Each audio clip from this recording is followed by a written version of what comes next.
스프링클러 설비, 이제 옥내 소화전, 이게 어떻게 보면 고정식이긴 하지만 이동식이라고도 표현을 해요. 왜?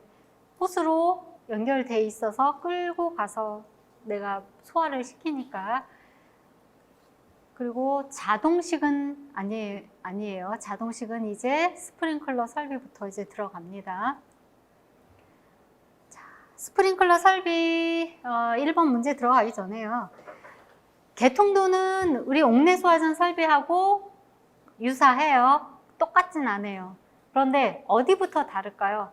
이제 펌프 토출축 해가지고 옥내 소화전은 방수구를 통해서 방사가 되지만 얘는 헤드를 통해서 물이 방수가 돼요. 근데 헤드를 통하는데 헤드도 종류가 이제 있어요. 개방형 헤드가 있고 폐쇄형 헤드가 있고 가멸부가 있느냐 없느냐에 따라서 또 헤드가 이제 방향에 따라서 상향식으로 설치를 해야만 하는 설비가 있고 하향식으로 설치를 할 수 있는 또 경우가 있고 헤드 기준으로. 자, 그럼 헤드까지 물을 방사하려면 얘가 자력으로 펌핑 해가지고 바로 헤드로 가는 게 아니라 중간에 유수검지 장치라는, 즉 밸브를 설치를 해서 물을 방사를 시킬 거예요. 이 밸브가 열려야 가는데 이 유수검지 장치는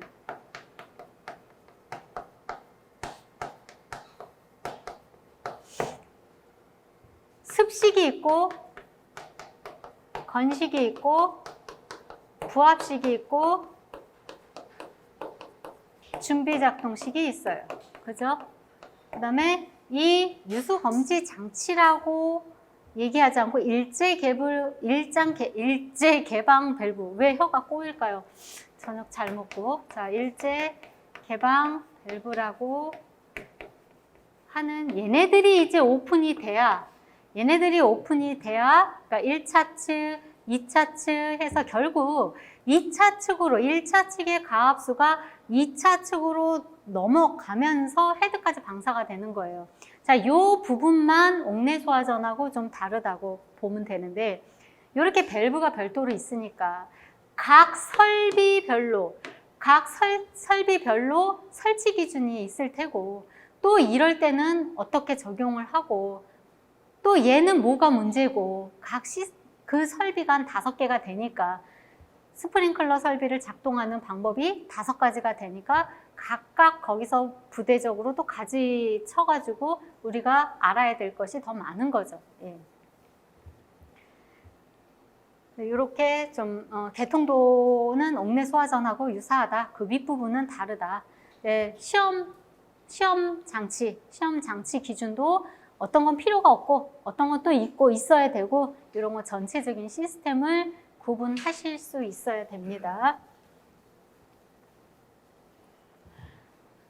먼저 1번 스프링클러 설비에서 실제 살수 밀도라는 거 하고 필요 진화 밀도 RDD라는 게 있는데, 그거가 뭔지 설명을 하고 화재 제어, 또 화재 진화, 요거에 대해서도 설명을 하시오 그랬어요. 실제 살수 밀도는요, 가염물 상단에 실제로 닿는 그 양, 우리가 유효 흡입 수도, 필요 흡입 수도, 요거는 알죠? 배웠죠? 똑같아요. 얘는 필요한 거야. 소화를 시키기, 그러니까 화재를 진압하기 위해서 필요한 양. 얘는 실제로 가염물 상단에 도달하는 양. 어떤 게 더 높아야 화재를 진압할 수 있을까요? 얘가 높아야 되겠죠? 우리 NPSH-RE보다 AV, 유흡입수도가 더 높아야 공동현상이 일어나지 않습니다. 그랬죠? 항상 필요보다는 실제로 적용되는 게 더 높아야 된다. 그래서 그림을 보면 뭐 이렇게도 그리고요. 어떤 분은 이렇게 해서 이렇게도 그려요. 요거는 상관이 없어요. RDD는 필요 진압 밀도는 RDD는요. 시간이 지나면 지날수록 그 양은 많아져요. 왜? 화세가 더 커지니까 필요한 살수 밀도는 높아지는 거예요. 반면에 실제로 가연물 상단에 닿는 양은 시간이 지나면 지날수록 감소할 수밖에 없어요. 화세가 커지니까 내가 정해진 양은 정해져 있잖아요. 네? 우리가 뭐 기준계수 곱하기 뭐 어떻게 해서 물 쏟아지는 양이 정해져 있으니까.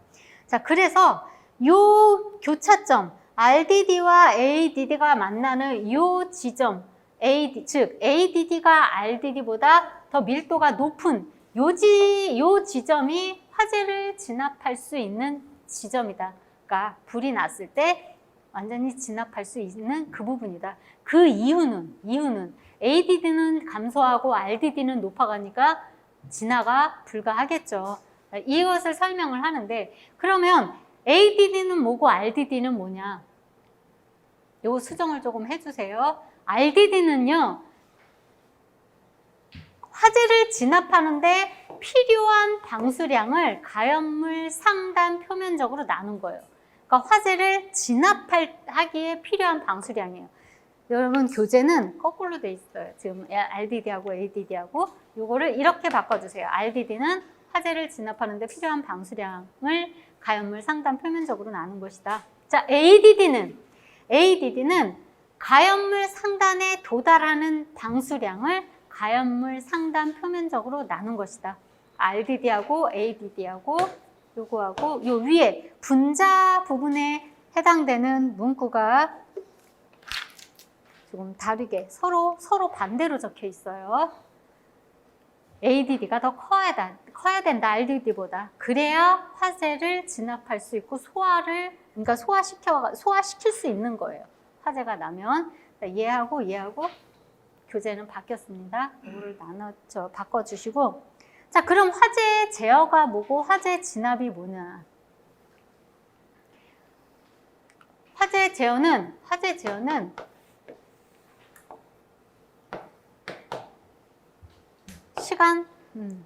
시간이에요. 화재가 났어. 그래서 소화를 시켰어. 그 화세를 어느 정도 그냥 제어하는 거예요.